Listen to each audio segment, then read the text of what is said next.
పెద్దలు గౌరవనీయులు పవన్ కళ్యాణ్ గారిని మాట్లాడవలసిన 16వ శాసనసభకి ఏకగ్రీవంగా ఎన్నికైన సభాపతి శ్రీ చింతకాల అయ్యన్ పాత్రుడు గారికి హృదయపూర్వక నమస్కారాలు, మీకు శుభాకాంక్షలు. ఇది నేను మొదటిసారి అసెంబ్లీలోకి అడుగు పెట్టడం. ఇలాంటి సుదీర్ఘ రాజకీయ అనుభవం ఉన్న దాదాపు 7 సార్లు ఎమ్మెల్యేగాను, ఒకసారి పార్లమెంట్లో అడుగుపెట్టిన మీకు, Panchayati Raj, technical education, forest, R&B అనేక మంత్రిత్వ శాఖల్ని సమర్థవంతంగా నిర్వహించిన మీకు ఈ సభాధ్యక్షుడు, ఈ స్పీకర్ స్థానంలో కూర్చోవడం చాలా ఆనందంగా ఉంది. ఇన్ని దశాబ్దాలు ప్రజలు రాజకీయ జీవనంలో ప్రజలు మీ వాడి వేడి చూశారు. మీకు కోపం వస్తే ఋషికొండను చెక్కినట్టు ప్రత్యర్థులకి పదునైన ఉత్తరాంధ్ర యాసలో గుండు కొట్టేస్తారు. ఒకటే బాధేస్తా ఉంది సార్, ఇకపైన మీకు తిట్టే అవకాశం లేకపోవడం. కానీ ఇక మీద సభలో ఎవరు తిడుతున్నా దాన్ని ఆఫ్ చేసే బాధ్యత మీ చేతిలోనే ఉంది. మీరే మైక్ ఆఫ్ చేయాలి. అంటే మా చిన్నప్పుడు నేను చూసేవాడు, ఒకసారి అల్లరి చేసే అబ్బాయిని క్లాస్ లీడర్ చేసేవాడు చిన్నప్పుడు మా స్కూల్లో. కానీ ఇన్నాళ్ళు ప్రజలు మీ వాడి వేడి పలుకులు, మీ ఘాటైన వాగ్దాటి చూశారు. ఈ రోజు నుంచి రాష్ట్ర ప్రజలు మీ హుందాతనం చూస్తారు. డిబేట్స్ వెనకాల దాక్కుని సంస్కారహీనమైన భాషల్ని, భావాల్ని రకరకాల మాధ్యాల్లో విరజిమ్ముతూ ఉంటారు.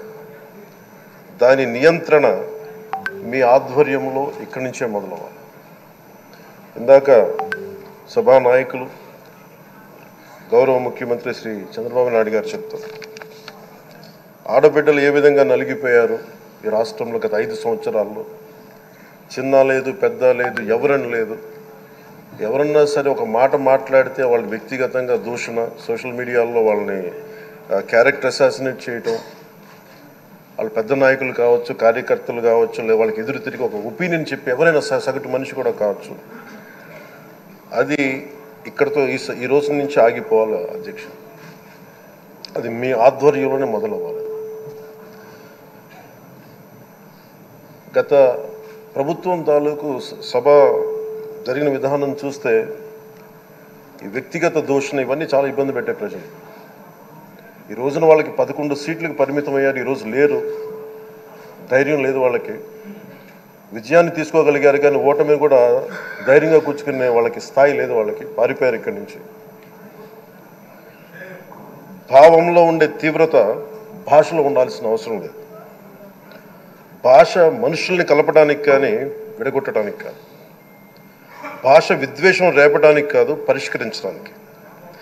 ఎంత జటిలమైన సమస్య అయినా, భయంకర సమస్య అయినా చర్చల ద్వారా పరిష్కరించుకోవడానికి కానీ వివాదం సృష్టించడానికి కాదు. ఈ సభ ఉన్నది అందుకు.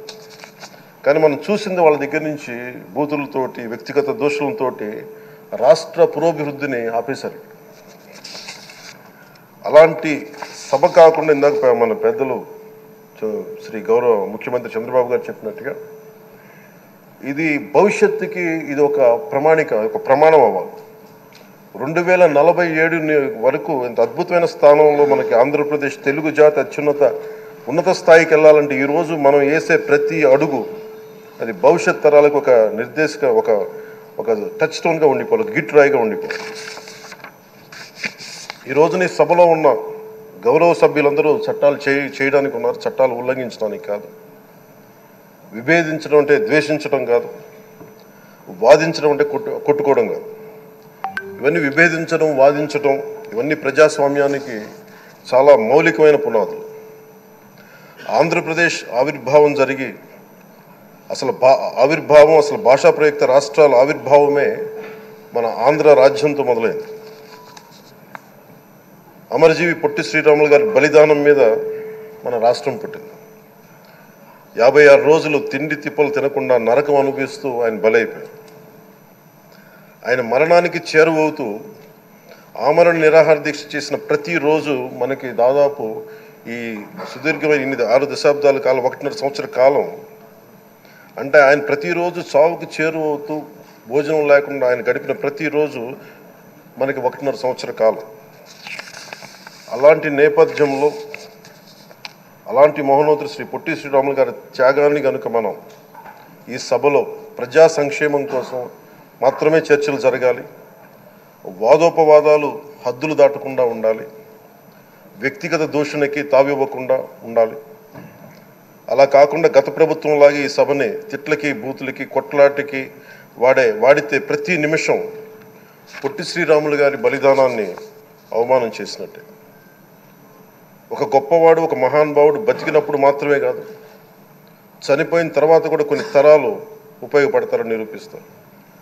అలాంటి కోవకు చెందిన మహానుభావులు ఆంధ్ర రాష్ట్ర సృష్టికర్త, భాషా ప్రయుక్త రాష్ట్రాలకు శ్రీకారం చుట్టిన ద్రష్ట, అమరజీవి శ్రీ పొట్టి శ్రీరాములు గారి స్మృతిలో ఒక విలువలతో కూడిన ఒక సత్సాంప్రదాయాన్ని తెరలేపుతూ మీ ఆధ్వర్యంలో ఈ సభ జరగాలని, ఈ 5 ఏళ్ల ప్రజాప్రస్థానంలో ఈ విలువైన 5 ఏళ్ళు రాబోయే తరానికి గొప్ప భవిష్యత్తునిచ్చేలా, అన్నం పెట్టే రైతుకి, కౌలు చేసుకునే రైతుకి, రైతు కూలీకి అండగా ఉండేలా, మహిళలకి భద్రతతో పాటు ఉన్నత స్థాయికి ఎదిగేలా, ప్రభుత్వ ఉద్యోగులకి భద్రత కల్పించేలా, పశువు పక్షి ప్రకృతి సర్వజనులందరికీ కూడా మతాలకి ప్రాంతాలకి అతీతంగా సుభిక్షంగా అభివృద్ధి పదంలో ఆంధ్రప్రదేశ్, ఆంధ్ర రాజ్యం అద్భుతమైన ప్రగతి సాధించేలా ఈ చర్చలు సాగాలని కోరుకుంటూ, సభాపతి అయ్యన్న పాత్రుడి గారికి మీ ఆధ్వర్యంలో ఈ సభ ఒక సరికొత్త సాంప్రదాయానికి, సత్సాంప్రదాయానికి ఇది తెరతీయాలని కోరుకుంటూ మీకు మరోమారు శుభాభినందనలు తెలియజేసుకుంటాం. గౌరవ మంత్రి లోకేష్ గారు మాట్లాడతారు.